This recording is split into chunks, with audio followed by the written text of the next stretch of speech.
When you think of James Bond, you think of an international network of interesting worldly characters having secret clandestine meetings with 007. Today on Radio Free History, we're going to take a look at the Elizabethan spy rings and a man who could have easily been a character in a James Bond novel or movie. You might think it's just coincidental that the most famous spy character in the world happens to be British, but spycraft has a long, deep history in England. I never heard of this. I'm somebody who's interested in history. Like, I think I've spent more time kind of, digging around history topics than your average person. And I've never heard of the Elizabethan spy rings. This is a whole area that we just is not taught, typically. Well, it would be an interesting story in and of itself. James Bond in the Elizabethan age, in the age of Shakespeare.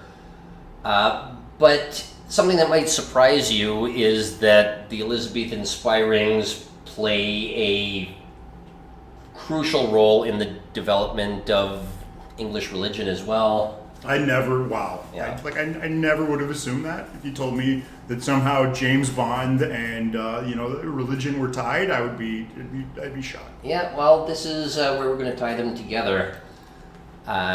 So this episode is going to be essentially a continuation of our previous episode. If you didn't watch our previous episode, maybe you should. We went over the political side of the Reformation, what was going on throughout Europe for the 50 years following that fateful day when the fat German monk hung up a list of his complaints and grievances. So before we get right into today's episode, let's just start with a quick review. Again, if you didn't listen to the last episode, maybe you'll be able to follow this, maybe you won't. Henry VIII had 3 kids. First is King Edward VI. He was raised as a hardline Protestant, but he died quite young, and the Protestant project was stopped in its tracks because his sister Mary, also known as Bloody Mary, was a Spanish Catholic. She rose to this throne. She restores Catholicism. She burns a bunch of heretics at the stake. She also marries King Philip of Spain, who would love to have England in his Catholic sphere of influence. She dies. He has a chip on his shoulder, and he's going to terrorize England for the next 40 years. This was the guy you were saying that Churchill compared Hitler to? Yeah, one of the few. Churchill compared Hitler to a few people, like Napoleon, but Philip II was high on the list of villains in the historical English psyche. And in fact, we'll be getting into a lot of the reasons why today. Henry VIII. During his life, he had closed the Catholic monasteries, he had confiscated a bunch of land, and he had sold it off. So there was a lot of new money in England, a lot of people who had moved into the middle class by the time that Henry's second daughter, Elizabeth, came to power in 1559. Now, why does that matter? First of all, it matters because Elizabeth has to be a Protestant. She was progeny from Henry's second marriage, and a marriage that came from a divorce which wasn't sanctioned by the Catholic Church. Still a fire the Catholic Church is still an iron the Catholic Church has in the fire. Yes, it is. I think Christopher Hitchens famously called the Church of England a church founded on the family values of Henry VIII. The Catholics see Elizabeth as a bastard, so they don't view her reign as legitimate. So Elizabeth doesn't have a lot of leeway in what religion she wants to be. She's going to have to be Protestant if she is going to be a legitimate Queen of England. Secondly, though, the reason I brought up the people who've moved into the middle class is that Elizabeth's Privy Council is going to be a lot of these middle-class, new money commoners, people who, in a normal time, they would have just been a bunch of peasants because their grandparents would not have been able to escape poverty.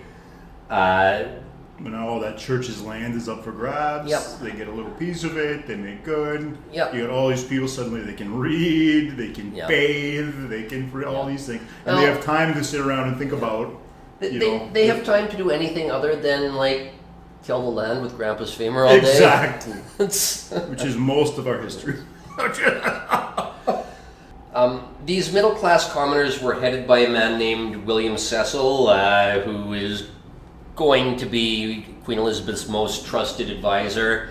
Again, he's also middle-class as well, and he's going to be the real guy running England. He's going to be the most senior member of Elizabeth's Privy Council. Cecil is Protestant, but when Mary had acceded to the throne and restored Catholicism, he was a politician, so he was happy to at least outwardly be Catholic again to keep his status. But as soon as Elizabeth takes the throne and the Protestant church is restored, he goes right back to being a Protestant. He is always on the lookout for talent, because again, he doesn't want a bunch of old money nobility who got their position through nepotism. He wants to look for truly talented people.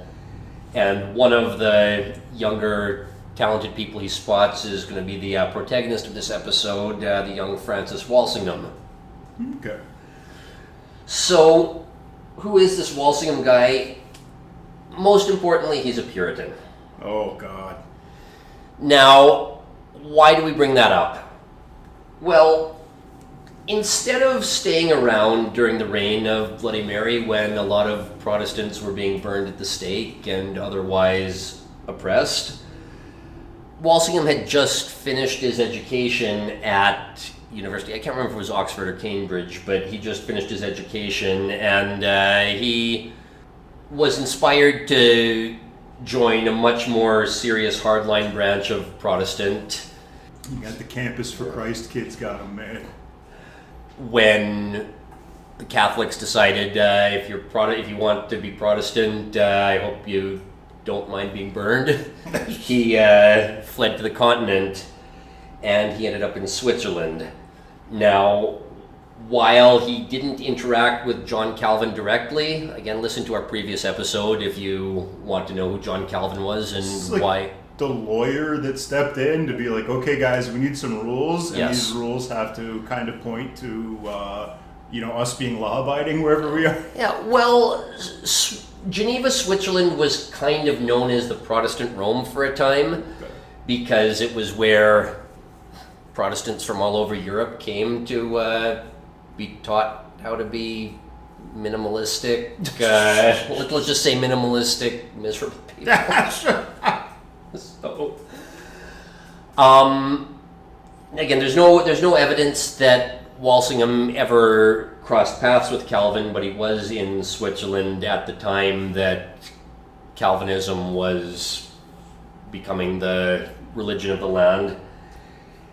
And like many of these other young Protestants, he came back a Puritan. He came back a hardline Calvinist. So when Elizabeth takes the crown in 1559, Parliament passes an act restoring Protestantism. It's called the Elizabethan Religious Settlement. It's actually multiple acts, but they're collectively known as the Elizabethan Religious Settlement. And that essentially creates the Anglican Church as we know it today. The one that's not really Catholic because there's no religious icons, but it still has liturgy, it's still grandiose. There's no religious icons, but the church services are largely a celebration of England and the English royal family. And you kneel still. Yes. It's very weird in the Protestant sect. Yeah. Yeah, we talk about Lutherans versus Calvinists versus Anabaptists. The Anglicans are just kind of their own thing. They're Catholicism light. So what does the Elizabethan religious settlement do? It restores the monarch as the supreme governor, independent of Rome. It establishes the liturgy, specifically through the Book of Common Prayer. A couple of years later, the 39 Articles established the official doctrine of the Anglican Church. And most importantly, it establishes tolerance of nonconformists. Ooh, this Now- is always interesting when societies do this. There's Yeah. always some good reading after this. Well, And we're gonna tolerate some new stuff. And go, humans. so the big reason behind the Anglican tolerance was that Catholics didn't go away. And she didn't want to be like her big sister Mary, who created a bunch of martyrs by persecuting the Protestants and burning them at the stake. Elizabeth was hoping that if you just make Mass illegal, it'll just go out of fashion and it might fade away. So she was going to say, you're still going to be allowed to be Catholic, but you're not allowed to have church services that are not conforming to the Anglican standards. The issue with doing that is that you also get a group of Protestants who don't want to conform to Anglican liturgy either. And this is where the Puritans come in. So these people got in on a technicality. Kind of, yes. Like, we're going to allow nonconformity with the Catholic Church. And they were like, okay. Well, this is the reason why, you think of Germany, you think of Catholics or Lutherans, you think of Scotland, you think of Catholics or Presbyterians, you think of Switzerland, you think of Calvinists or Catholics, Sweden is Lutheran, in fact most of the Scandinavian countries are Lutheran. You think about England, it's not Anglican or Catholic, it's Anglican or Catholic or Baptist or Methodist or Presbyterian or Quaker or how many other strains of Protestantism. So this incubation period in England during the Reformation is interrupted by Queen Mary coming back to the throne and imposing hardline Catholicism for a few years. And this is why in England you don't just have Protestant and Catholic, you have conforming Protestant, i.e. the Church of England, and you have nonconformists, which are, again, your Baptists, your Methodists, I'm probably forgetting a few of them. Lots of non-denominationalists, I'm sure. Well, yes. There's always some jerk-offs Yes. trying to be like, we're non-denominational. Yeah. Well, the important thing is that they're going to say that you're not a heretic if you choose not to worship in the way that the Church of England demands you worship, just as long as you don't do anything that's going to antagonize us. Very Romanesque. Yeah. Like something the ancient Romans would come up with. Yeah. Well, again, but also remember, another reason why this happens is that Queen Elizabeth just is not a religious zealot the way that Mary was and the way that her brother Edward was going to be as well, only in the opposite direction. Elizabeth just saw church as something you do on Sunday, so the idea of it being fancy and liturgical isn't going to bother her the way it's going to bother some autistic theologian who is going to argue about this being an idol or that being an idol and this being blasphemy and that being heresy. It's just not going to bother her that there's a church that looks like the Catholic Church with a few stained glass windows taken out. That makes sense. Yeah. But again, these Calvinists, on the other hand, especially the young ones who fled the reign of Bloody Mary to Switzerland and then came back, at best, they liked the idea of a bare-bones church with a direct line to God, so that's Puritanism at its best. Small government. Kind of, yes. Cut out the middleman. At worst, they were a bunch of insufferable middle-class busybodies who would complain every time clothes reminded them too much of Catholic vestments or some whatever trivial shit like that. I did a little reading mostly about the New England Puritans, like the guys that the Pilgrims, basically. These people were crazy. Yeah, they were. I challenge anyone to read about how these people lived and be like, there's admirable things about what they do, but the rituals, the the amount of micromanaging they did of each other's lives. Well, essentially the reason that they went over to North America, I mean, the official story you hear in a lot of places is they wanted to be free of the decadence and the degeneracy of England. But they still wanted to be English. Yeah. Well, that's not. They still wanted the protection of the English Navy. Yeah. I think the real reason is just King James, who comes. He's the next king after what we're going to talk about today. He just said, "Wait, we can send them off to the colonies, and we don't have to burn them at the stake." So, and they'll pay their own way. Yeah, it's great. Yeah. So, Francis Walsingham, the guy who's going to be the central character of today's podcast, he was the first kind of Puritan. He really wasn't so much into policing other people's clothes and stuff, but he was still very devoted to the Protestant project, which means he hated Catholics with the best of them. It's a common thread in Protestantism. I guess it makes sense, seeing as the reign of Bloody Mary, and it kind of fills that gap for me. If you read the Protestant press that kind of flourishes at this time among the literate class, it's all about it's almost like a Fox News Iraq War. It's like they're like the Pope is coming for you and your children. That's what's sold. That was the narrative. The Pope's the Antichrist, and there's a coordinated plot to kill you guys, like there was in France, or anyway.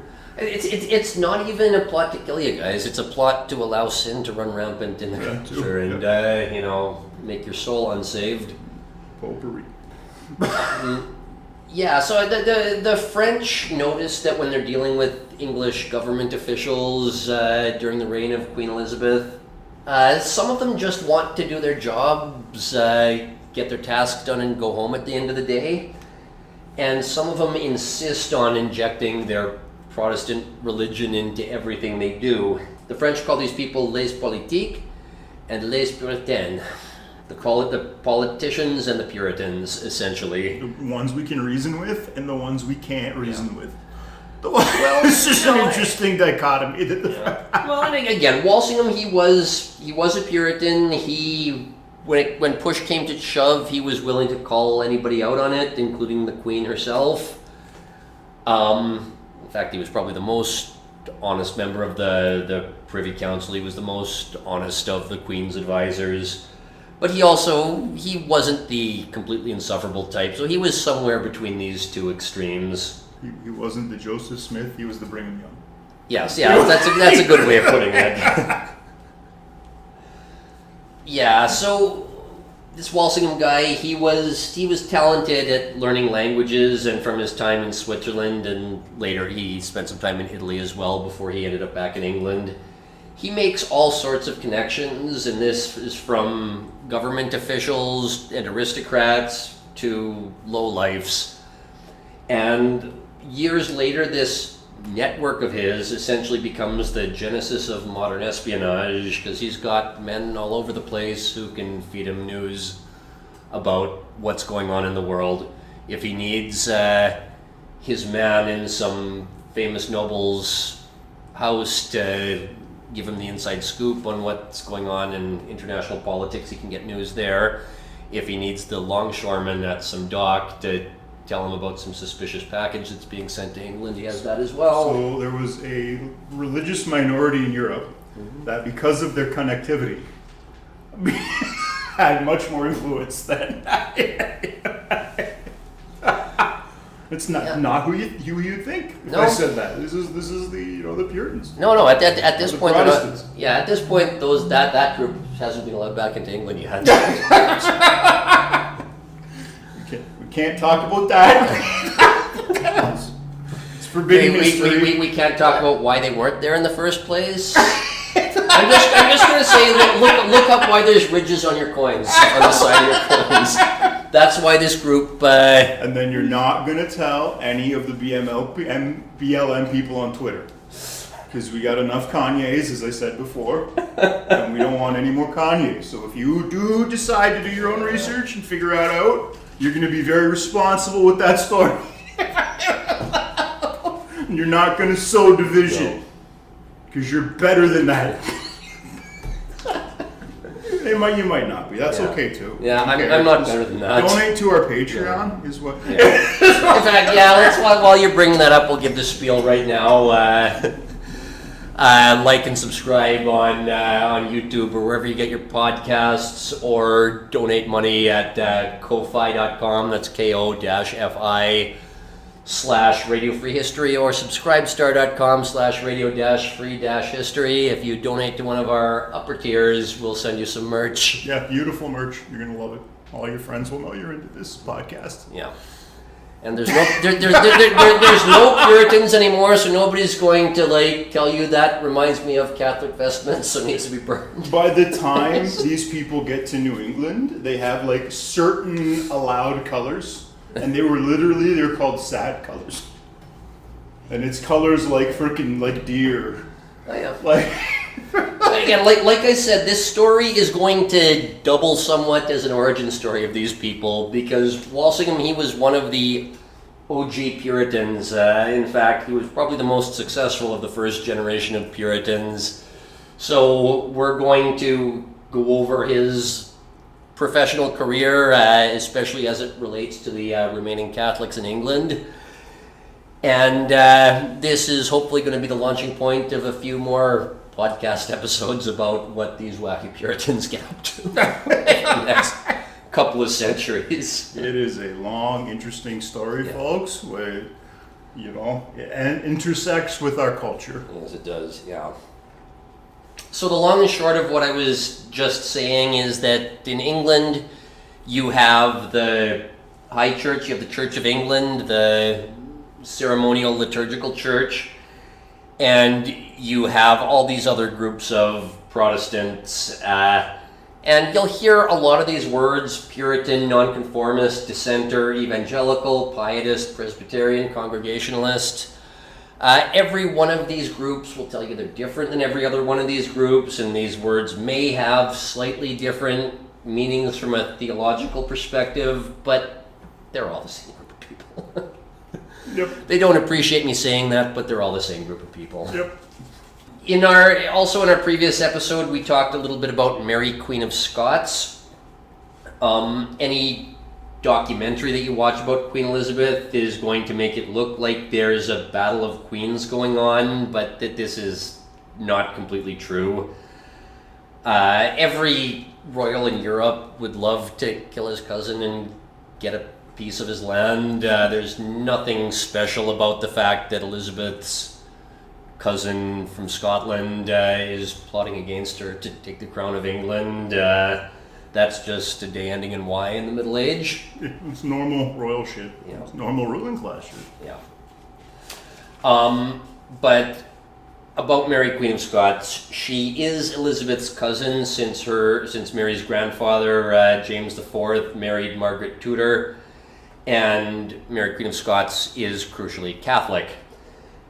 Now, Elizabeth, she has no heirs, so if she dies, Mary, Queen of Scots, has a pretty good claim on the throne of England. In fact, there's probably nobody who has a closer claim on the throne than Mary has. And the Protestant factions don't really like this because, again, she's Catholic.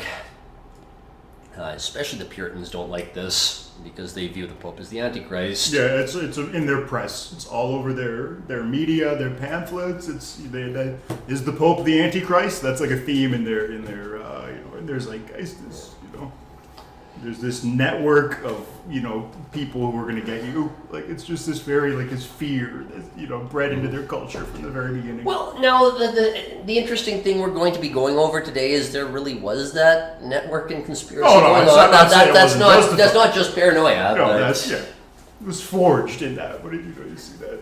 Yeah. Now, ideally, the Protestants would just like Elizabeth to get married and have Protestant heirs, but she never marries, so this presents a bit of a risk. Now, of course, it is in the age of the divine right of kings, or in this case, queens. So this poses a problem. You might be saying, wait, if they're worried about this Catholic bitch taking the throne of England, why don't they just hang her? Why don't they just burn her?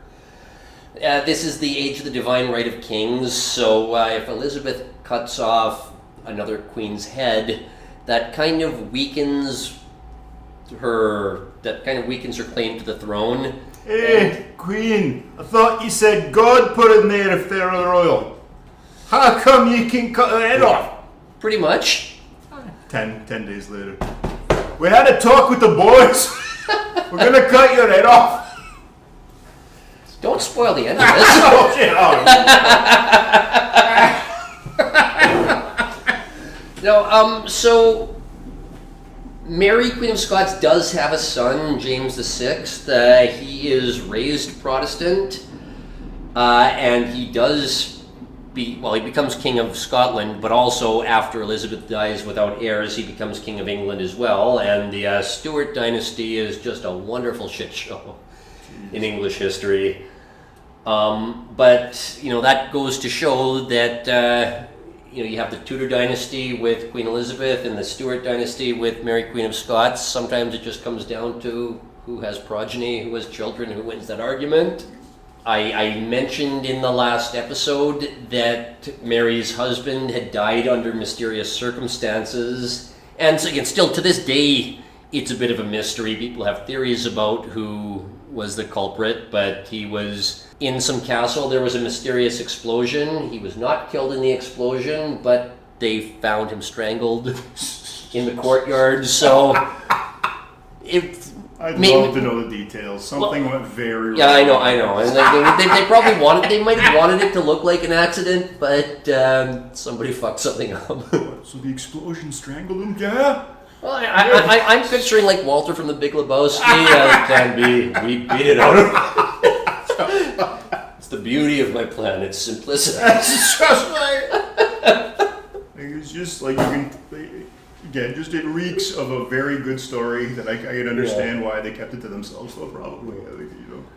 Yeah, but so at least for political reasons, the Scottish Protestants under John Knox, who, again, we spent an hour last episode talking about that guy, it's politically expedient for them to point out how suspicious it is that Mary's husband was killed and to throw some suspicion on her and to say they suspect her of being the killer. Whether she was or not, the jury's out on that. But the Protestants force Mary to abdicate in favor of this infant son of hers. They raise the son Protestant in a quite hardline version of Protestantism. And Mary flees to England before they can cut her head off. Essentially, that's where this story is going to start. But again, I want to make two things clear. First of all is that Mary's role in the story of England is often exaggerated, especially because England and Scotland were later united as one country. It's good propaganda to say that you had one queen from each country vying for the throne, but that's not... That's more popular myth than real history.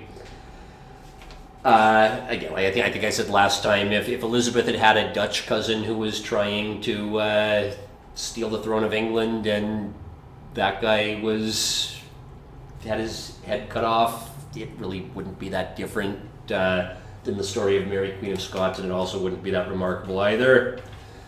But the second thing, the more important thing, is that Mary spends the next 20 years in England under house arrest in various castles in the north of England. And she really is trying to conspire to get the Catholics and by extension herself in charge of England. This isn't just a little bit of paranoia. She really is trying to undermine Elizabeth. Walsingham, the Puritan, he does not want a Catholic queen, so most of this story is going to be a 20-year game of cat and mouse, where Walsingham is using his spies to get dirt on her and trying to build enough of a case against her to get her out of the picture.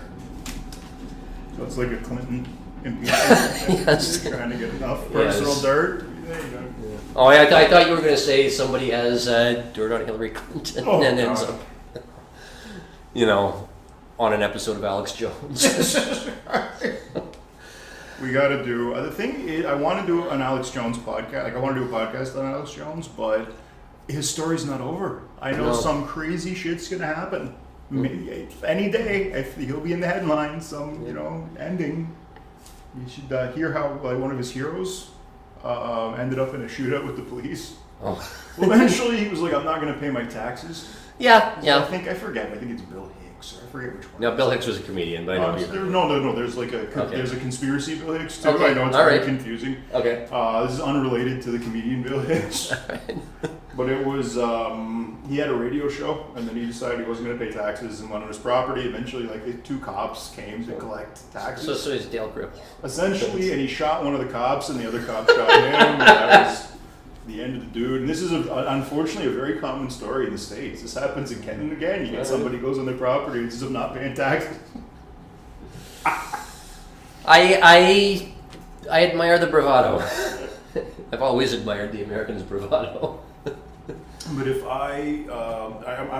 it's like a Kurt Vonnegut novel. Yeah. Alex Jones. It's just like his whole life story. It's fascinating. We got to get into it at some point. Maybe I'll do the history of pink-faced half-wits that have influenced. Well, it can be the story. media. Yeah. It can be the story of Alex Jones, so far. Yeah. There's a long line of these weirdos in American history. They used to run printing presses, or used to run their own printing houses, and that's how we got Jehovah's Witnesses. And the whole Millerite thing was anything. Yeah. Oh yeah, when we follow the history of the Puritans forward, most of that story happens on the west side of the Atlantic, not the east. But yeah, so just as I was saying, the narrative of the catfight between two strong-willed queens, it's more fiction than reality. First of all, Elizabeth and Mary, Queen of Scots, they never met face to face. At worst, Mary, Queen of Scots is a nuisance who Elizabeth's advisors have to keep their eye on. Elizabeth just has better things to do than worry about her cousin who's locked up in some castle in the north of England because people thought she murdered her husband. Secondly, it's not a battle of wits between two geniuses. Elizabeth herself is a very brilliant woman. I mean, she was never supposed to be the queen. Again, she was third in line to the throne.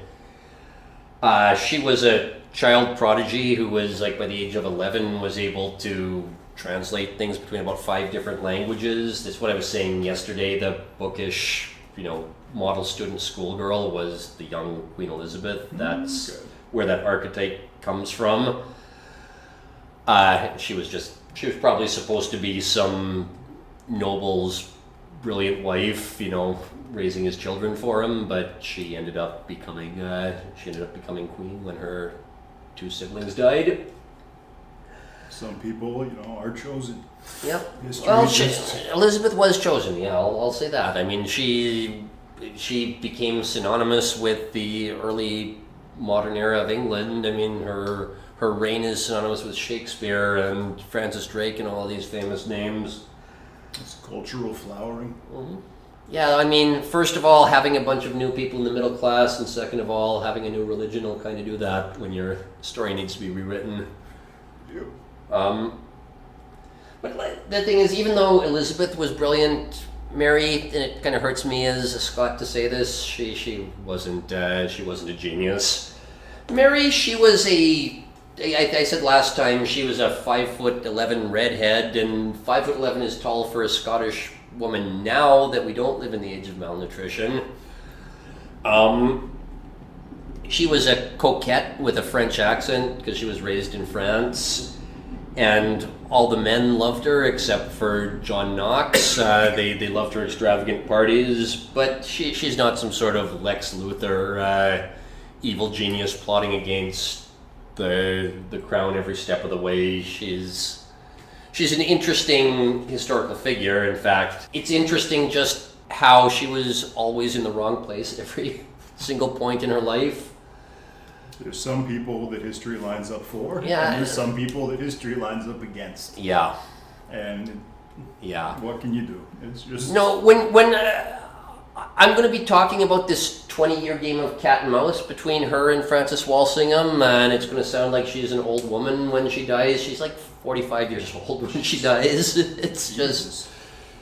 Guess it's how you live. Well, again, I don't. This is not an episode about Mary, Queen of Scots. but she was shipped off to France to avoid the religious warfare in Scotland, and she becomes Queen of France very, very briefly when her husband becomes king. Then her husband dies, and she has a cat fight with her mother-in-law, so ends up getting kicked out of France, going back to Scotland, marrying a degenerate alcoholic who gets killed supposed to be killed in an explosion, but then is kicked out of her own country and ends up spending 20 years walled up.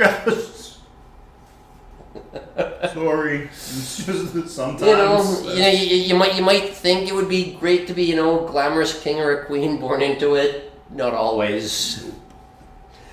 The funny thing about her though is that if it could have easily gone the other way, if France had gone Protestant or if Scotland had gone Catholic, her life story could have easily gone the opposite way, and she could have been the person who drew all the aces, but things didn't work out. Sorry, Mary. So Francis Walsingham's story begins in 1568. The book that I'm mostly following for this story is Her Majesty's Spymaster by Stephen Budiansky. It's a great read, it's a fascinating read, but it is organized by topic, so I'm doing this chronologically. The reason I'm doing that is because I want to focus on the religious aspect and the development of the Puritans, and I think some things need to be set chronologically, even if it's less clear than telling the story of Mary, Queen of Scots, and then telling the story of his adventures in France, and then telling this story and then that story. Because all this stuff is interconnected, you kind of have to, weave it the way you're weaving it. Yeah. There's no other way around it. Otherwise, you lose context. Yeah. Well, this isn't even going to be as bad as some of our previous episodes when it comes to weaving a bunch of storylines together. I mean, it is going to have a bunch of storylines, but at least it's all chronological here. We're not going to be jumping back and forth in time. So this story begins in 1568 when the English ambassador in Paris gets wind of rumors that a group of Italians are being sent to spread Catholicism in England. Like I said, it's not just a conspiracy. The Catholics, as much as the Protestants were suspicious of the Catholics undermining them, the Catholics really were. Mm. This ambassador tells William Cecil, who's again the Queen's highest advisor, that there's an Italian Protestant named Thomas Franciotto who could look into the matter. And Walsingham was a guy who spoke Italian and French from his time on the continent as a young man, and he had a penchant for meeting people, again, of all social strata. So Cecil decides to put Walsingham on the matter, and this really becomes the first node in an informant network that's going to grow across Europe. Wow. Franciotto, he gives Walsingham a list of suspicious travelers and says that one of these bishops admitted that the Cardinal of Lorraine wanted to raise an army to free Mary, Queen of Scots. So was this just empty talk? Well, Walsingham writes later on that it's better to fear too much than too little, which that could be a line that was straight out of James Bond. Mm. A few months later, there's a rumor that Mary, Queen of Scots is looking to marry the Catholic Duke of Norfolk at the behest of some of the Catholic Scottish nobles. Norfolk, this Catholic noble, he denies it to Queen Elizabeth. He's also Elizabeth's cousin, because again, England in the 16th century. But Norfolk says to the Queen, "Oh, no, I would never marry an adulteress and a murderer." If you want to know how inbred these people are, there's a famous picture of all these royals, I think just before World War I broke out, and a lot of these dynasties, were wiped out or, and died or lost prominence. and you can barely tell some of them apart. Like they're almost twins. Yeah. It's just ugh. So the Duke of Norfolk is powerful enough that he can move for a Privy Council decision. So he says, I want Elizabeth's circle of advisors to make a decision on this, right? And that decision is going to be binding. That Mary would get her liberty if she marries an English noble. So even though the Duke is claiming that Mary's not trying to get betrothed to him, this is an odd request. Raises a few eyebrows. It does raise a few eyebrows. Now, a pamphlet appears mysteriously at this point throughout London. For anybody who doesn't know the significance, a pamphlet is the equivalent of like shit posting. Yeah, basically. It's much better written prose than the average shit post. Well, these people are smarter, but it's Well, if you want to know just how bad our education has gone to shit in the last 80 years, just read like letters from war from some peasant boy who dropped out of school when he was 14. It's beautiful to read compared to, I don't know, Beyonce lyrics or whatever the fuck people consider high art these days. All the single ladies. And she says it a few more times than that. I will not debase myself. Yeah, no. In fact, you're debasing this podcast by even saying that much. Yep. There's no place for Beyonce in the annals of it. I'm not saying she's not talented. I'm just saying she's incredibly derivative. I can't think of anybody who's more like derivative and unoriginal than this woman is. I just know her as the Austin Powers 2 chick. Yeah. Maybe that's me being Mr. Suburban. Yeah. You know, I get it. But that I'll always know her as that, and her reputation on the bodyguard circuit was like being very simple, I guess is a nice way to say Ralph it. Wiggum? Yes. Yeah. Like Ralph Wiggum. Like celebrities by and large are not a brain trust. No. It's like Brock Lesnar was considered stupid among pro wrestlers. That Beyonce's intellect came out is very telling. It's like, this is not Rhodes Scholars. No. And I've never seen her try to speak off the cuff. Let me just say that. Well, that's interesting, and there's a reason why. She stopped doing interviews. She doesn't do interviews. I did a little digging. I was like, so she's really dumb. And yeah, she stopped doing interviews at a certain point. There was like one bad interview many years ago, and she just said no more of this. So I'll never. She's like the silent queen. It's very strange. I'm helping. It's interesting because of her silence. People can just kind of project whatever they want. Yeah. So I understand why there's like that fascination with her in the culture. But it's just anyway. She'll always be Austin Powers 2 to me. I'm sorry. That's who she is to me. Yeah. Culture is a beautiful prism that reflects differently to all of us. Yeah, so it was about these pamphlets, yeah. So this pamphlet appears in London, written anonymously, but it was most likely written by Walsingham, and most likely then at the behest of Cecil. So he was shitposting anonymously? Yes. Wow. Yep. So he was talking about what a disaster it would be if a Protestant noble were to marry Queen of Scots. Now, why does this pamphlet appear, or what's the significance of it? Well, it's enough to get the Puritans all up in arms. To be fair, it doesn't take much to get the Puritans up in arms. It's a very contentious group of people.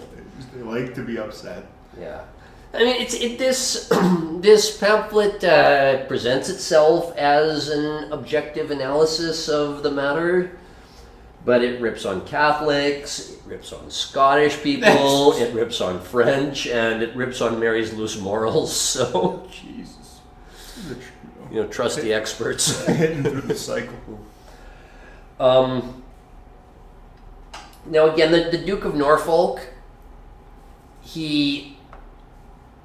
I said earlier he was Catholic. I guess strictly speaking, he was a conformist. He agreed to conform to the liturgy of the Church of England, the Anglican Church, but he was suspiciously Catholic in his actions. Like, he had a Catholic wife, he had Catholic kids, he had Catholic house staff. He was friendly with most famous Catholics in England. So like a crypto Catholic. Well, Catholic enough to really piss off the Puritans. That's the important thing here. They think the Pope's the Antichrist. Yes, they do. Yeah. Well, and again, the idea of freedom in 16th century England is very different than the idea of freedom now. The idea of freedom is, the Pope can't tell us what to do, period. Yeah, it was interesting. In the liberty meant a lot of different things to the early colonists of the New England. Mm-hmm. And it was funny, like they talk about like the liberty to run their colony as like a little, religious police state, basically. Like it was, like it very explicitly meant like the Pope and the King can't tell us what to do. We're allowed to, impose our weird rules on each other. Really, a collective liberty as opposed to. So you guys want independence? Oh no, we still want the English Navy to protect us. Will you pay some, taxes? Do I have to pay some taxes, guys, if you want the protection? Well, what's that in the water? Oh, your tea? No, we're not going to blame the Indians. No, we're not. Yeah, so then the Puritans get angry, and everybody thinks that the Duke of Norfolk is up to no good, or at least he's up to something. The Queen confronts her cousin Norfolk directly, and he ends up in the Tower of London. Shortly thereafter, though, a group of northern nobles, including the Earls of Northumberland and Westmoreland, they get involved in a plot to liberate Mary as well. In particular, the Earl of Northumberland, a man named Thomas Percy, he was a Catholic. He hated Elizabeth's father. He hated Henry VIII because Henry VIII brought down the hammer on the Catholics, and he hated Elizabeth because he worried she was going to do the same thing, and he did not want any power in London. He said, we're up here in the north of England, and we want to only be governed by people in the north of England. Well, these two earls organize a little bit of a revolt. One night in the wee hours, the church bells start ringing backwards, which apparently is a sign for everybody to take up arms. They storm Durham Cathedral, which is a beautiful cathedral up on a mountain in the north of England. I've been there. But they storm Durham Cathedral, they start desecrating the Protestant Bibles, and they hold a mass. That's Well, it's a declaration of holy war. And Durham, it's supposed to be a stronghold in the north of England to protect against the invaders from the north, because again, we've talked about how the Scottish like a good invasion. But these two nobles, they took Durham Cathedral quite easily. And Elizabeth has to respond to this. So the first thing she does is she moves Mary, Queen of Scots, further south from Staffordshire to Coventry, and she deploys an army to deal with these nobles, or to deal with these revolting nobles in the north. The nobles try to counterattack first. They try to gain the initiative, gain the first strike, but when they realize just how ruthless Elizabeth is going to be, just the size of this army she's sending north, they cut and run really quickly, and whereas Bloody Mary put, I think, 300 Protestants to death, Elizabeth is going to put 700 Catholics to death, and put an end to that right now. And that's basically going to be it for, any dreams of having Catholic rule in the north. Again, just in case anybody thinks that the world would be a more peaceful place if there were women in charge, let's just put an end to that right now. I've thrown a lot of people out of bars, and it's enough to be considered a fair representative sample of the population. Men are physically stronger by and large, but women are much more vicious. When it comes to the fight. Also remember that there's not that many differences between a king and a queen, but there's one huge difference, and that's the queen can't lead her troops into battle. When you're a king who's led his men into battle, you're probably going to act a little differently at the negotiating table than somebody who's never going to be at risk of being in that position, and it's just a fact. But yeah, lands are seized, they're given to Protestants. Basically puts a bow on any question of whether England is going to be Protestant or Catholic from this point forward. So if you've read anything about the Elizabethan age, you may have heard of the Ridolfi plot. If you watch any documentary on Queen Elizabeth, this is almost certain to come up. Now, it doesn't really involve Walsingham all that much, because he is not Mr. Spymaster yet, but he makes a critical error at this early stage in his career that he's going to spend the rest of his professional life making sure he never repeats.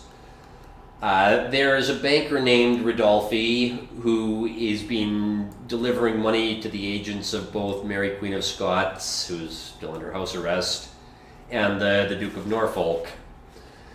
And again, there's been this suspicion of the Italians trying to raise money for a Catholic plot to subvert Queen Elizabeth. When Walsingham corners Ridolfi, Ridolfi says, "I am a banker. These are nobles and royals, they want to do business with me. That's not illegal, is it?" Some things never change. No. But later on, Ridolfi, he's on record laughing that he probably got away with about 20 things that he could have been hung for. So, like Bernie Madoff. Yeah. I stole 50 billion. I admit it. I stole 50 billion. Mr. Madoff, you actually stole 60 billion. It's done. You can't try me again for the same crowd. Anyway. Yeah. So banker's gonna bank. So yeah, at this point, Cecil, he recommends Walsingham to Queen Elizabeth for the position of ambassador to France because he is multilingual and he's great with dealing with people in other cultures. So the spy ring is going to have to wait, but I'm going to finish this storyline about the Ridolfi plot before we talk about Walsingham in France. So the rest of this storyline is that the Duke of Norfolk, he's freed from the Tower of London in 1570 because there's just not enough evidence to find him guilty of treason. It's a strong court system. England is almost ungovernable for the exact opposite reason as Scotland is ungovernable. Scotland, you're just dealing with a bunch of savages. Those are my people. England, you have all of these ancient laws on the books, and if something is illegal, you can always trust an English person to find the one statute that was written by Alfred the Great in the 9th century and clog up the court system with it.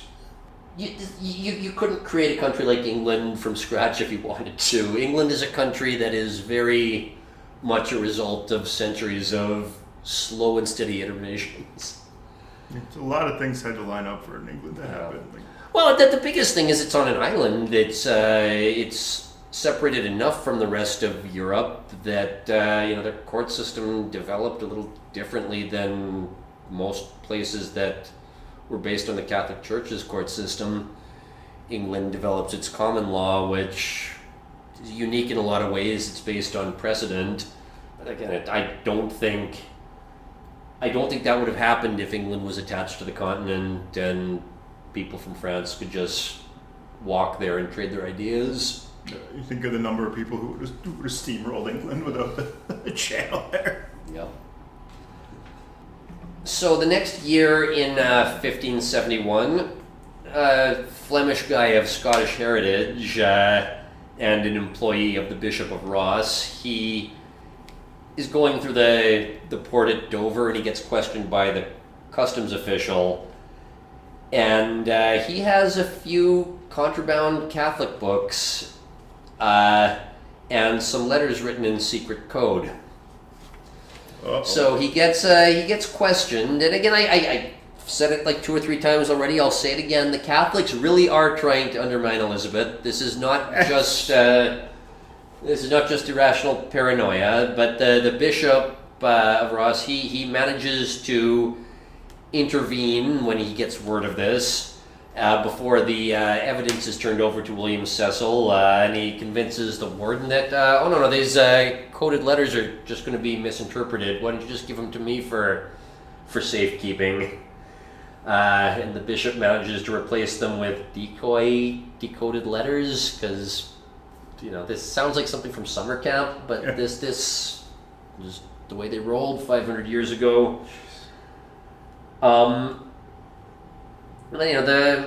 The messenger gets thrown in jail, and from here we see one of the classic tricks of espionage: the prison spy. The messenger, he admits to one of his fellow prisoners that the letters were switched. A jailhouse confession. Yep. Yeah, also this, it's not just a jailhouse confession, it's that this double agent on the inside, he agrees to start smuggling letters from the messenger in prison to the bishop. Oh. So... some leaks in the system. Yeah. So these communications are of course intercepted. They're read, and then they are given back to the messenger and passed on to the bishop. They're hoping to catch the bishop red-handed in something. So the messenger, he's transferred to the Tower of London. He's put on the rack, because that's what was also done in those days.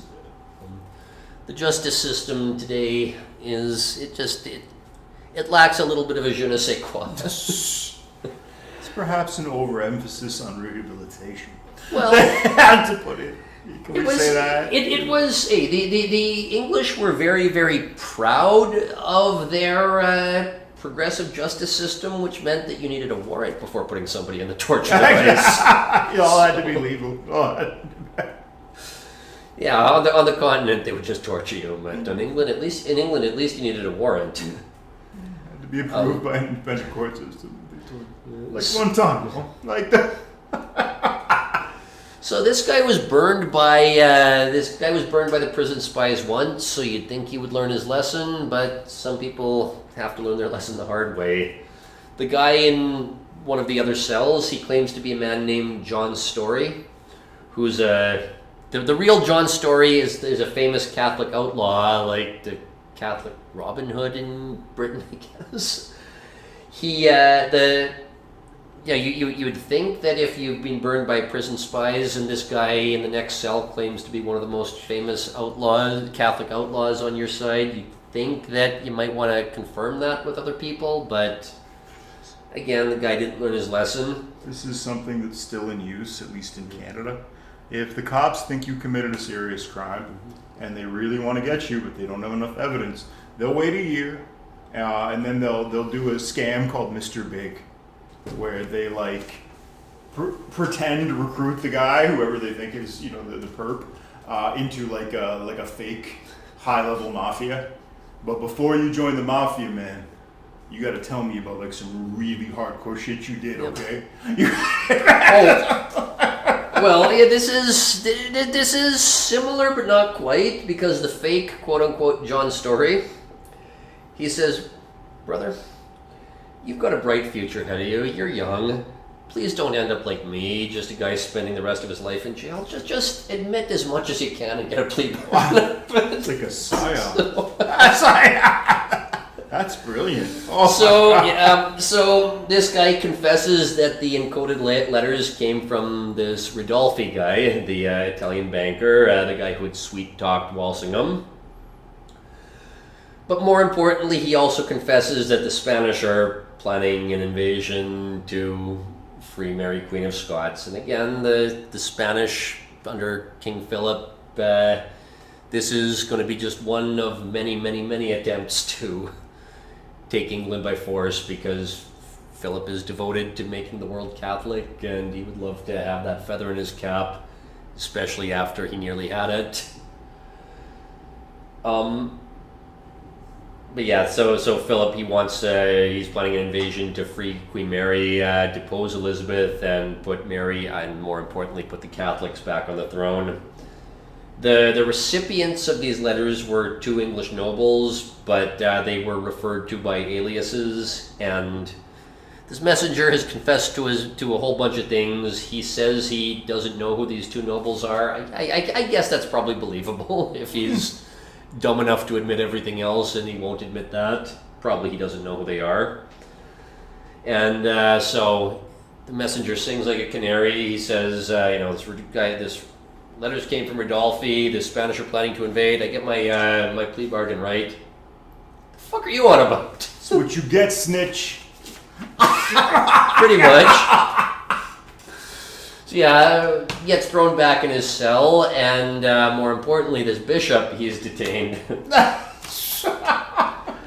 The bishop says, "Oh no, I burned the letters, and they were just merely innocent letters that were addressed to Queen Mary and the Spanish ambassador."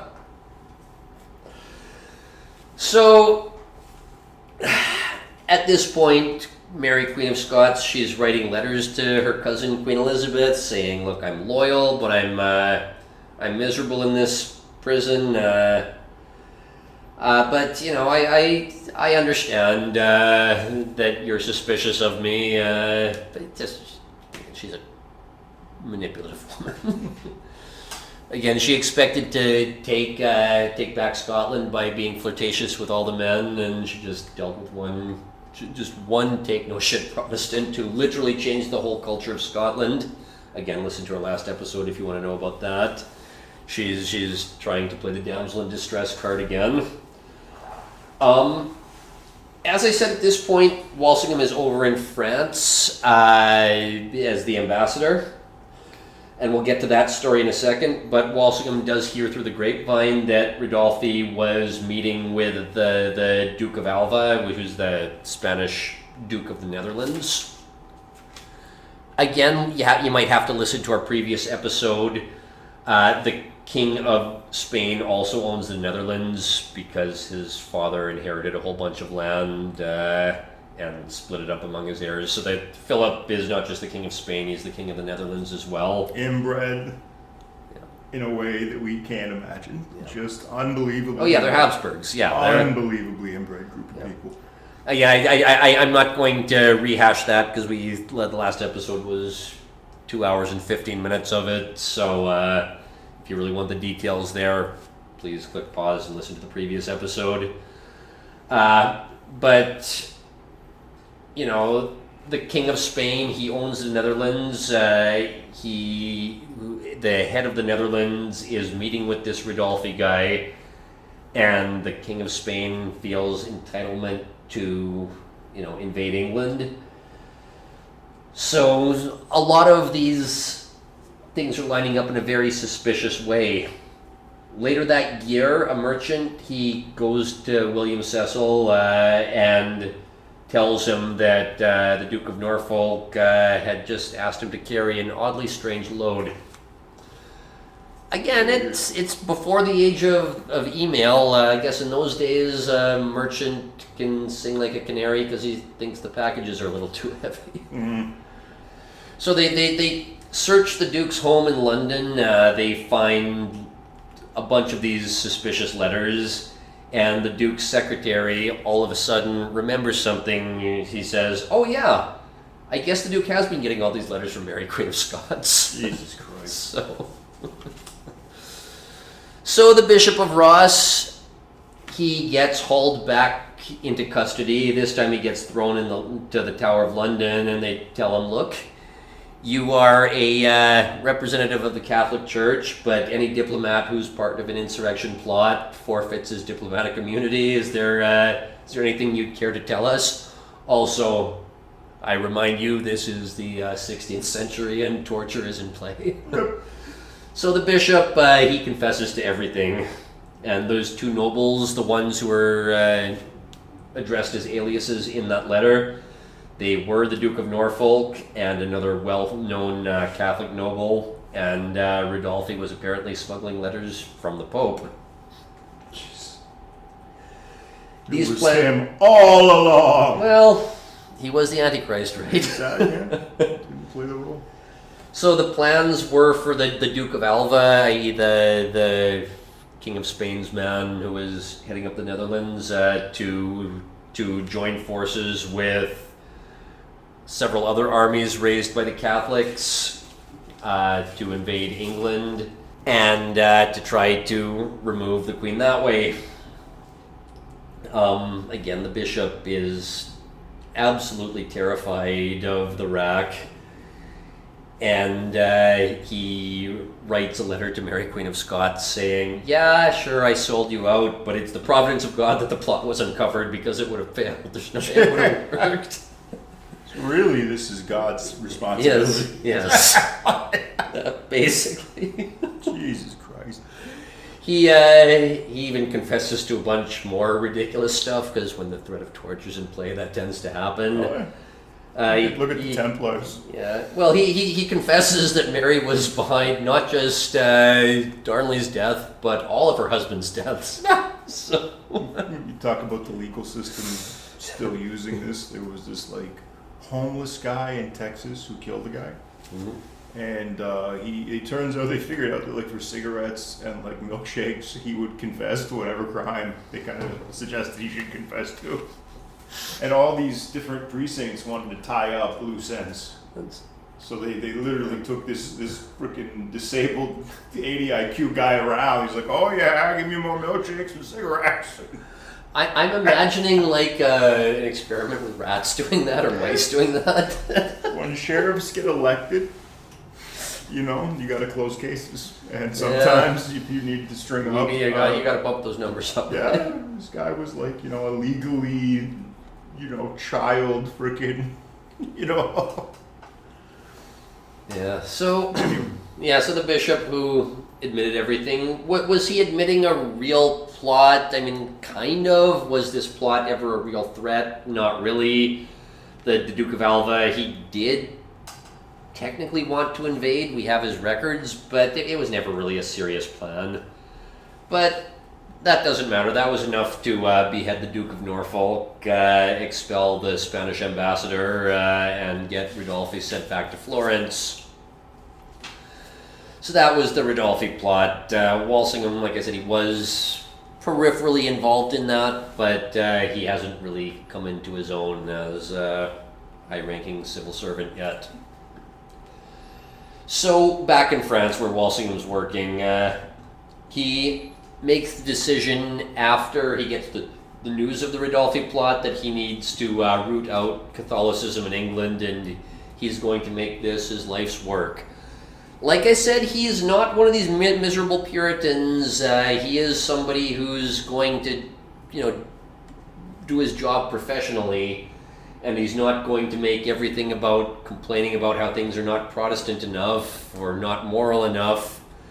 But he's made the decision that he's going to devote his life to making sure these damn Catholics are rooted out and exterminated like cockroaches. Jesus. But something much bigger is going to happen when Walsingham's in France, and this is a turning point in the Reformation, not just in France, but across multiple countries. So what am I talking about here? I want you to picture Notre Dame Cathedral in Paris before it was burned down and had a bunch of billboards on it. Imagine a wedding going on at Notre Dame Cathedral, but there's something a little bit strange about it. That's that this wedding is going on the front steps of the church, not inside. What's going on? Can you think of a reason that might be happening? Oh, they double booked the place. Find no venue owners. It's like okay, we're gonna try to do 4 weddings in a day, and this overlapped. One went a little long, and Well, what if I told you that the bride was the king's sister? Would you still think that it was double? I guess the French are known for not organizing things all that well, but no. So what's going on here? What's going on is that the French are in the middle of one of their many civil wars, or at least it's a lull between a couple of civil wars. They're known collectively as the French Wars of Religion. kind of a break between rounds. Yeah, that's exactly what's going on. That is exactly what's going on. King Charles IX of France, he's been dealing with religious turmoil for decades between the Calvinists and the Catholics. And the Calvinists at this point are now known as the Huguenots or the Huguenots. Paris is known for its glamour, but the Huguenots are Calvinists, and they'll do petty shit like showing up to court in nondescript black clothes as well.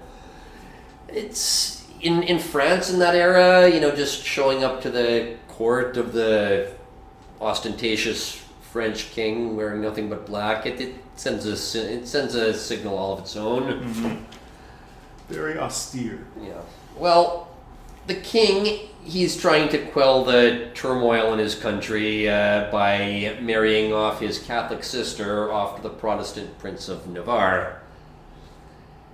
And again, the Huguenots, they're your standard early Calvinists who want to tear everything down that reminds them of the Catholic Church and do things as you said, an austere way. But they're pretty happy about this marriage because they feel like, okay, we've established our space in France. Well, you need to know a little bit of background about this. The year is 1572, so we go back 10 years to 1562. The Edict of Amboise, or the Edict of Toleration, is signed, allowing the Huguenots to practice, at least in private, without being called heretics. And again, you see the concept of freedom of conscience. Again, the concept of freedom is a very Calvinist idea, or at least as it is in the political realm.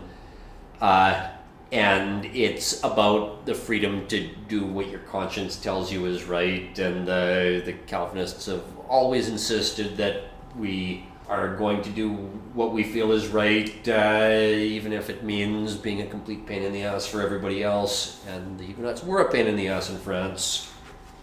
Another thing about this treaty that was signed was that the Huguenots were given one town in each region where they were allowed communal worship. So they were always allowed to worship in their own house in the Protestant way, but there's one town in every region of France where they're allowed to have a Protestant church, except Paris. You weren't allowed to do it in Paris.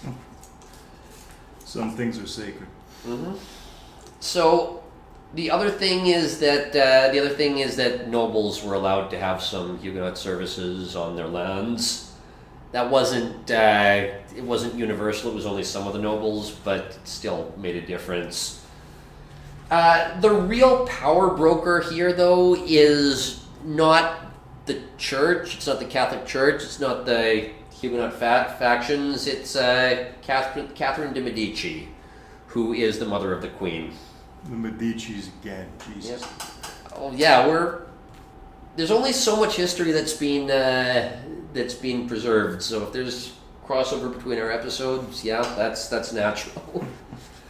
Catherine de Medici, she was actually the mother of 3 French kings. First, she was the mother of Francis II, who was the young husband of Mary, Queen of Scots, for 2 years, but then Francis died young. And when I said earlier that Mary, Queen of Scots had a falling out with her mother-in-law, Catherine de Medici is her mother-in-law. So imagine what a pain in the ass your mother-in-law is. Well, now imagine your mother is connected to a bunch of Italian crime families. Yeah, remember, guys, you marry the family. Mm-hmm. And if they're criminals, well, the criminals are going to be at Thanksgiving. So the next son in line was Charles IX. He accedes to the throne.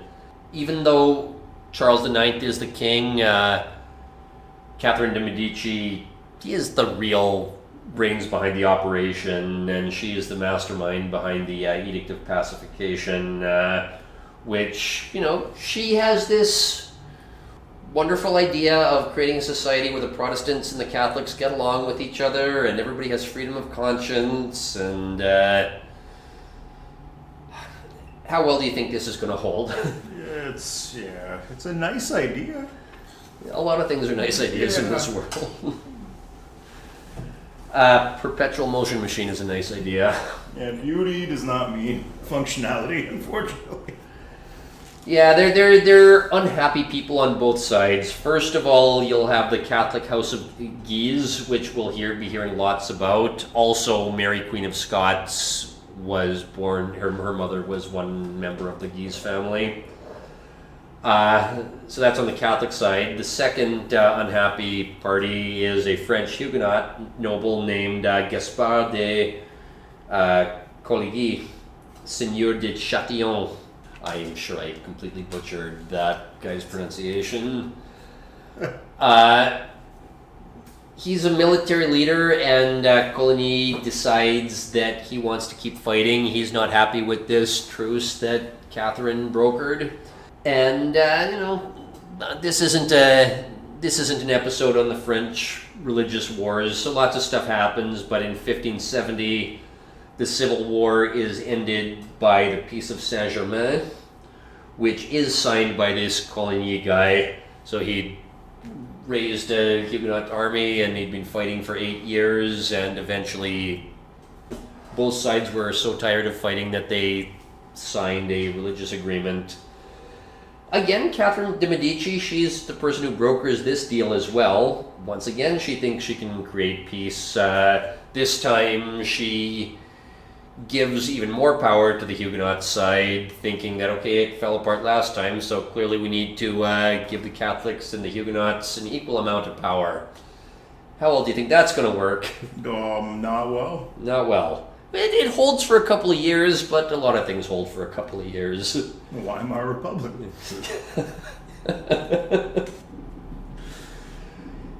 Yeah, we're going to have to do a few more episodes on that. Yeah, it'd be interesting to go back and tell some Weimar stories. There's a lot I had to leave out of the Rise and Fall, just for time's sake. You can go back and revisit some good stories that weren't in there. So again, this new treaty, it expands religious liberty. It gives the Huguenots more towns, more areas where they can worship communally. It allows the Huguenots to go to university. It says that they can't be taxed at a higher rate than the Catholics just for being Protestants. You won't be paying any jizra. Basically, yeah. Yeah, that's one way to think about it. There's also concessions to the Catholic side, like, there's more rules about selling meat during Lent. The Protestants aren't allowed to do that because... Things that matter to people. People in power. So this is in 1570. France is at peace in 1572, where we pick up our story about Francis Walsingham when he is the ambassador. And this is when Catherine and the king are trying to marry the king's Catholic sister to a Protestant, hopefully to finally shore up this brilliant idea of a society with Catholics and Huguenots living side by side in harmony. Your family's part Huguenot, right? Oh, yeah. Yeah, my family name's a Huguenot name. And why don't they live in France anymore? There was some troubles. Yeah. And they had to leave and go somewhere where the Catholic Church couldn't get them. Speaking of which...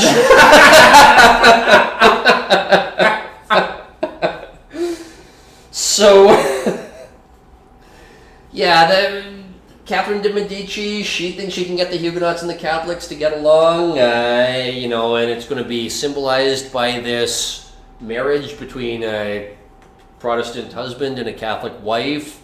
The Protestants view the Catholic Mass as satanic, so they agree to do it on the front steps of the church so that they don't have to go in and partake in Catholic liturgy, because if there's one thing religion's about, it's loopholes, right? Yep. You lawyer your way to God, people.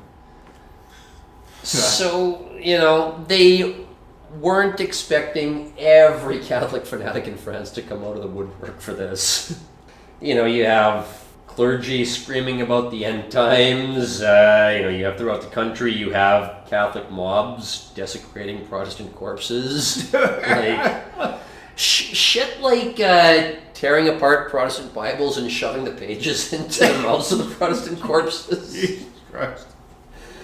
On the other side of that, the Protestants are desecrating Catholic bread, Catholic hosts, and one unfortunate baker gets murdered in the process. So. I want to point out that this is because one group thinks that the grace of God is sufficient, and another group says, no, grace is, you must have also good works. So the good works people and the grace people are slaughtering each other. Oh, remember, this is the one that was stabilized after the lawyer came in. Yeah, this is the one that's been through the crucible. So this one unfortunate baker is murdered by the Protestants, and also the Catholic zealots have descended on Paris, and they're saying, these Protestants, they claim to be so pious, but they're having orgies. Now, again, from what I know of Puritans, that one I actually do believe. From what I know of French people also. Yeah. What do you mean? Are they in politics? Perhaps. There's for anybody who doesn't know, in France, it's like there's like a wall between a politician's personal life and public opinion. It's like taboo to judge, or at least it was at one point. It's also you don't trust a politician unless he has a mistress in France. Yeah. I'm going to get into that. We'll do a podcast, I think, on that at some point. I'll tie it into another podcast. Tribal psychology, why we don't care when our leaders fuck around. Yeah. It's just why the alpha male fucked around. So what the alpha male does? Yep. Would you tell birds not to fly? Yeah. Would you tell fish not to swim? Keep in our tribal psychology. I think that's an archetype. Yeah. The promiscuous alpha male. So Paris is a powder keg, and that guy Coligny that I was talking about, some Catholic shoots him in the broad daylight in the middle of the street. Now, he survives the shooting, though he does lose a finger. And the king says, you know what, this wedding is still going forward. We're still going to have our utopian society where Catholics and Protestants break bread with each other. And we're going to make sure that this shooter is prosecuted, whether he's Protestant or Catholic. We're going to make sure that the law is meted out fairly. What else is happening? Like I said, this wedding has to be on the front steps of Notre Dame because the Protestants aren't willing to go in. They can't find a priest to do this mixed faith wedding.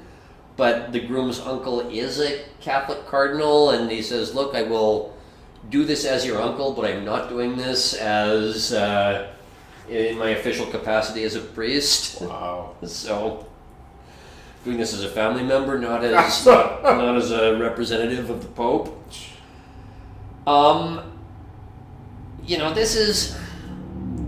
This is one of those compromises that ends with the words, at least we tried. Because a much bigger than expected Catholic mob shows up at Notre Dame, and everybody's on the outside of the church. And they're yelling at the Huguenots, we are going to force you to go in and celebrate the Mass. Eat the bread. On top of everything, the wedding festivities are going on at the court, and the king's younger brother is a man named the Duke of Anjou. He's a guy who we're going to hear about a little bit later. He's actually got two dukedoms. He's the Duke of Anjou and also the Duke of Alençon.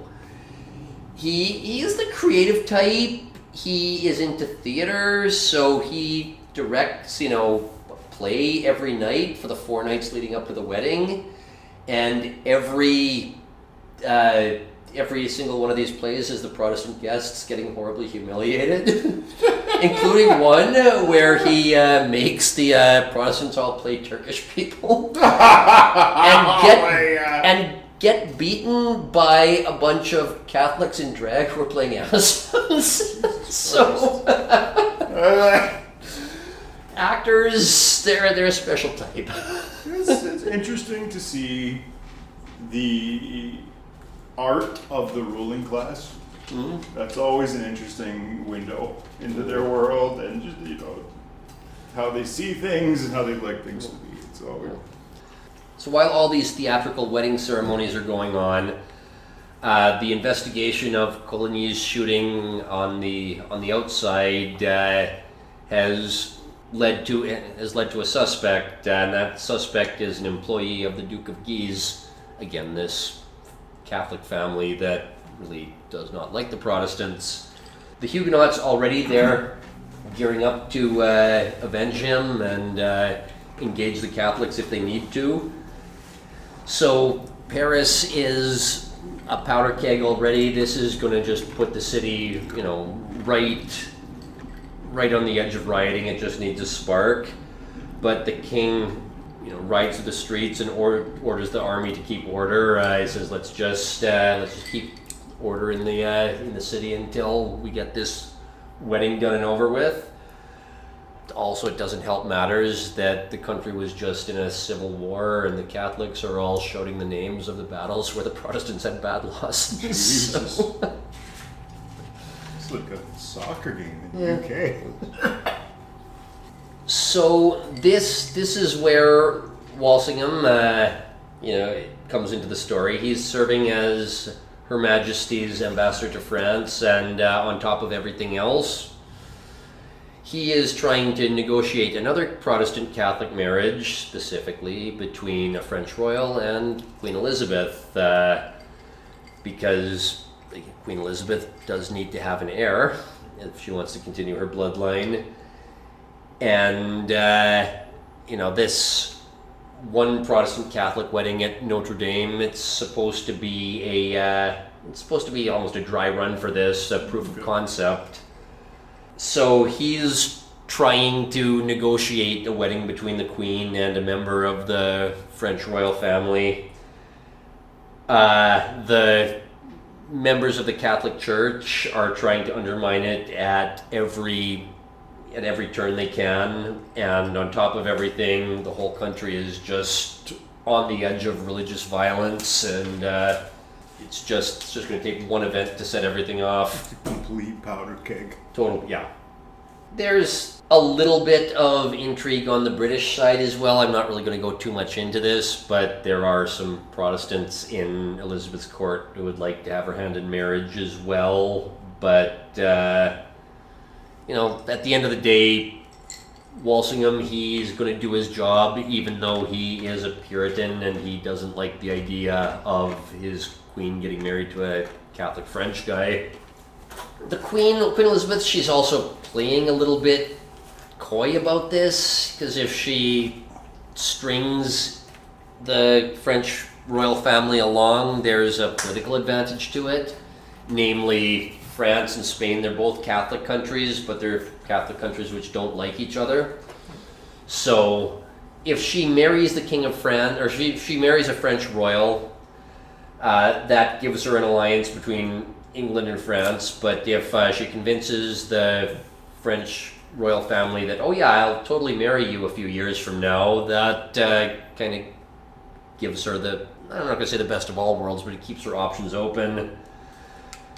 Elizabeth is famous for maybe not necessarily being indecisive, but pretending to be indecisive. At one point, she sends a letter saying that she's into marrying the young Duke of Anjou, that's the guy who directed all these plays. And then 4 days later, she sends another message saying, "Oh my God, I can't do it. The age gap is too much." Like, Elizabeth's in her 40s at this point. This guy's like 23, so it's Get on a it. bit of a cougar. But this is just Elizabeth's total style. She does stuff like this to make everybody think she's a flake. She's an intelligent woman, but she doesn't want anybody knowing what she really thinks. And if something goes wrong, she wants to blame one of her advisors for saying, "Well, I told you to do the opposite thing." Like Putin. Yeah. And I'm not saying it's not an effective strategy, just saying she was known for it. Also, Walsingham, he is a landowner, so he's expected to cover the cost of his ambassadorship in France. He gets a bit of a stipend, but he's losing money because every time some high-ranking English noble goes to France, he has to put this guy up and host him, and he's expected to do it at his own expense. You think being a noble is glamorous? I guess Walsingham wasn't a noble, but there's a lot of money involved in it as well. Also, on top of everything, he's suffering from kidney stones, so the guy's not having a good time right now. He's stressed out over money, he's got kidney stones, he's trying to negotiate an interfaith marriage, and the country is just descending into chaos. So that Saturday of the wedding, Walsingham is hosting an Englishman named Philip Sidney at the embassy. This Sidney guy actually eventually becomes his son-in-law. But the next day, the Sunday afterwards, is St. Bartholomew's Day. And again, if you know a little bit of religious history, you know exactly where this is going. According to tradition, St. Bartholomew was martyred by being flayed alive.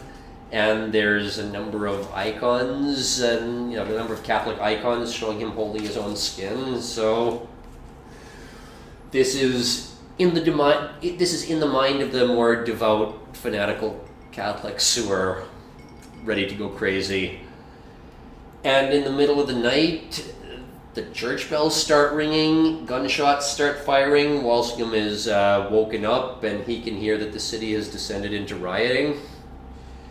Walsingham, he hears a knock on the door. First, it's a couple of Englishmen looking for safe haven because the Catholics are out there killing every Protestant in sight. Yeah, they'll do that. Yeah. Then a group of French Huguenots in disguise show up, and they say, this started with the Catholics killing Coligny for good. They shot him a few days ago. He only lost a finger. Now we got him, and they're not just going after him. They're going after every Protestant they can find. So the King's Guards, the Duke of Guise's men, the Swiss Guard, they all storm the Louvre, where all the Protestant guests for the wedding are staying, and they are marched into the courtyard and just stabbed with pikes one by one. Jesus Christ. So like you said, this brilliant plan to have the Catholics and Protestants breaking bread with each other, it's not off to the best start. This inspired the Red Wedding in Game of Thrones. No, I think that was something in the Wars of the Roses, I think. Yeah. It might have been. Tell us in the comments. Yeah, let's see. I'm actually now honestly curious. Yeah, the militia gets involved then, the Paris militia gets involved, and it's just total mob rule, and it's open season. Especially if the Huguenots a merchant or a goldsmith. That wealth is heretical, so it's ill-gotten. The mob, they're not listening to reason, they're not even listening to the king, because they think we are on a mission from God here to get these fucking Huguenots out of our country once and for all. The Blues Brothers. Fuck. The king, he tries to restore order. Again, this was a Sunday that the rioting starts happening. On that Tuesday, he gives up and says, well, what? I mean, to be fair, the Huguenots were a bunch of subversive heretics, so what were the Catholics supposed to do? So, On Wednesday, he does another about face, probably after his advisors said, "What the fuck was that stupid comment?" So, all right. The Calvinists are still welcome in the country. We are not going to kill them all. It's like in Mars attacks. It's like, we're your friends. Come back. Yeah, but the king says, all right, Protestant worship is not going to be tolerated anymore. Well, this is going to be a challenge to just decrease something like that, because one of those treaties I talked about earlier, one of the explicit points in it was that even if you're just going to be a Protestant in your own house, you're not going to be considered a heretic. The king has said no more worship anymore. No more. You can technically be a Calvinist, but no worship. The king, he's clearly also trying to maintain some sort of peace with England, because it's not good to be at war with a neighbor. He does send a letter to the ambassador in London saying that, don't worry, your man Walsingham is safe. We've killed a bunch of other Protestants, but we haven't killed your ambassador, don't worry. We're not barbarians. Yeah. So Walsingham, he sends one of his bearers back to London. He puts absolutely nothing in writing because he doesn't want that falling into the wrong hands, but he wants to tell William Cecil what's going on. The king, the king of France, he orders the Protestants killed, then he retracts the order, but the zealots, they basically got their green light, and the country descends into a few weeks of chaos where tens of thousands of Huguenots are killed. In the Vatican, there is a tapestry commemorating this. Yeah, that's exactly what I was about to say next. Yes, that's. They don't display it anymore. Yeah, well, like it's still in the room, but they just don't let tourists into the room with the with the slaughter. No, this is exactly. Yeah, that's exactly where I was going with this. Yeah, the Pope, he says, I regret allowing so many people to be massacred. But on the bright side, it did convert more people to Catholicism. This was a net positive. Yeah, so, again, it does undermine his case when, as you said, in the room next to the Sistine Chapel, he did commission a series of frescoes commemorating this. Yeah. The French ambassador, he tries to talk to Queen Elizabeth, saying it was just one traitorous admiral, but when he reaches the court, they make him wait 3 days, and when he finally is let into the English court, everybody's dressed in mourning. So, yeah, the English Protestants are sending a clear message that they don't appreciate your kill all Protestants policy. I'm going to write a firmly worded letter. So, Walsingham, he is summoned to the French court to talk to Catherine de' Medici about what's going on. And there's something that scares him a little bit, which is that normally he would wait for correspondence from the Queen so that if the person across the table from him didn't like something, he could always fall back on, well, I got this letter from the Queen. I'm not talking to you in my own capacity. I'm talking in the Queen's capacity. Well, this letter never comes before he's called into the French court, so he's going to have to say what he hopes the Queen would say. But again, he's a Puritan through and through, so he's going to insist that if I don't have instructions, I'm going to follow my conscience, for better and for worse. And it's a very Calvinist thing to say. They're sticklers. Yeah. The Queen Mother, Catherine de' Medici, she still wants to hawk her kid off on Queen Elizabeth. Walsingham says, again in the total understated English way, Madam, we're not confident, given recent events, that the Queen is going to want to marry a French guy. Yeah, and there's also now rumors floating around that France wants to invade Ireland and England, so that doesn't help matters either. This is laying the foundation for two democracies that hate each other's guts. Yeah. Well, at least they're just monarchies that hate each other's guts. At this point, yeah. Yeah, I've heard it said France and England are two countries where the definition of the public interest is very, very different. They don't think alike. Walsingham, he does press Catherine de' Medici on the toleration of worship being revoked. He says, you guys signed a treaty 10 years ago saying that we Calvinists are allowed to worship in your country. What, now you're revoking it? What gives? Catherine de' Medici, her response is, but you persecute Catholics in England. And Walsingham says, well, we never promised them we wouldn't persecute them. So, They're Catholics. Come on. Reminds me of I deal with a broad cross section of different cultures, and one of my Persian merchants came in and was very upset about a situation in the Middle East.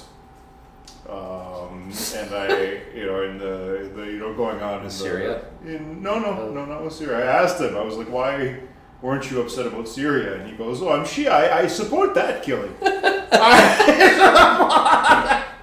When I asked him, I was like, well, don't worry, buddy, I think, what if we just resettled all the Gazans in Iran? Are you trying to start an international incident here? It's what happened when the Gazans were in Kuwait. Yeah. That's an interesting story that doesn't get told a lot. It'll take 30 seconds. Basically, they sided with Saddam Hussein in the first Gulf War. And they all got expelled. Yeah. And it was like 10% of the Kuwaiti population they kicked out. It was like, anyway, maybe we'll do a podcast on that whole thing at some point. Yeah, we're not talking an episode of a podcast. We're talking a new podcast on just how fucked up the Middle East is. Oh, God. We'd never run out of topics.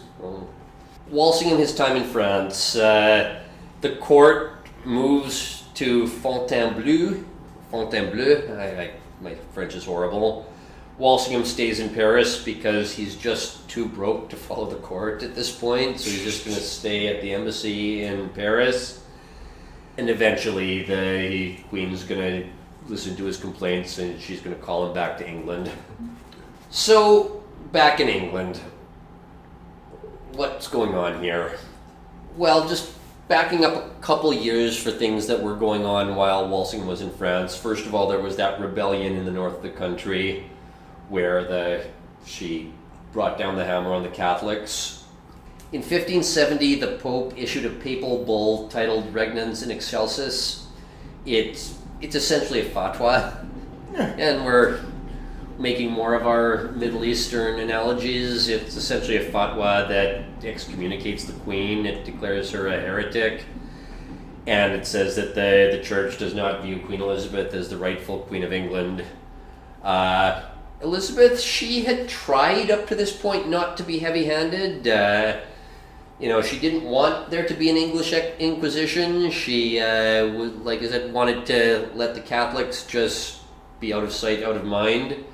But now her hand has been forced by this. Now she realizes that Catholicism isn't just going to fade away. Also, she's just promoted William Cecil to the Lord Privy Seal, which is the highest rank on the Privy Council. And now that Walsingham is back in England, she's going to promote him into Cecil's old job. And this informant network that Walsingham has in place is really going to come in handy now that things are heating up with the Catholics. So I think we're just going to cut this episode here because it's gone on long enough. We're going to break this into 2 episodes.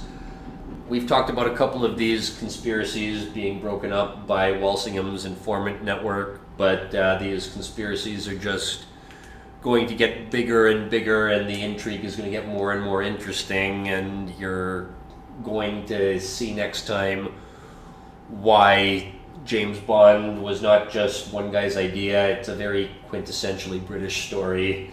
A lot of the shenanigans that Walsingham gets up to for the next 15 years of his life almost read like they could be something out of a spy novel. I can't wait. Yeah, see you next week, guys, for stories that are better than spy fiction. Have a great night. All right, you know the drill. Like and subscribe. subscribe on YouTube or wherever you get your podcasts. Support us at kofi.com/Radio Free History or at subscribestar.com/radio-free-history.